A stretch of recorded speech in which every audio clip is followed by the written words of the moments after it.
ఎన్నికలు పతాక స్థాయికి చేరినటువంటి సందర్భంలో మమతా బెనర్జీ చేసినటువంటి తీవ్రమైనటువంటి ఆరోపణ రామకృష్ణ మిషన్ లాంటి వాళ్ళని వివిధ సంఘాలకు సంబంధించినటువంటి సాధువులని గురించి ప్రస్తావించడం.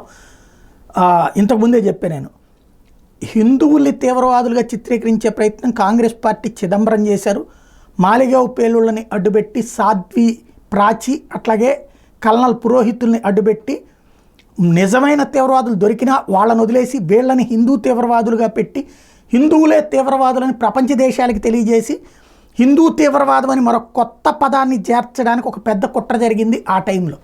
ఇప్పుడు అట్లాంటిది ఈవిడ మాటల్లో కూడా అదే, సాధువులే రెచ్చగొడుతున్నారు కొన్ని చోట్ల అన్నటువంటి పాయింట్ మాట్లాడినటువంటి నేపథ్యంలో ఆగ్రహించినటువంటి సాధు స్వభావులైనటువంటి సన్యాసులు ఇప్పుడు కామ క్రోధ లోభ మద మోహ మాత్సర్యాది అరిషడ్వర్గాల్ని జయించినటువంటి వాళ్ళు, జయించాము అని చెప్పి ప్రజల ముందుకొచ్చి ప్రజలకి నీతి వాక్యాలు చెప్తూ బ్రతుకుతున్నటువంటి వాళ్ళు ఇప్పుడు రోడ్డెక్కి ఉద్యమించడానికి సిద్ధపడ్డారు. శాంతియుతమైనటువంటి నిరసన చేయడానికి సిద్ధపడ్డారు. ఈ నెల 24వ తారీఖున వీళ్ళందరూ కలిసి ఒక కార్యక్రమాన్ని కోల్కతాలో నిర్వహించడానికి సిద్ధపడ్డారు.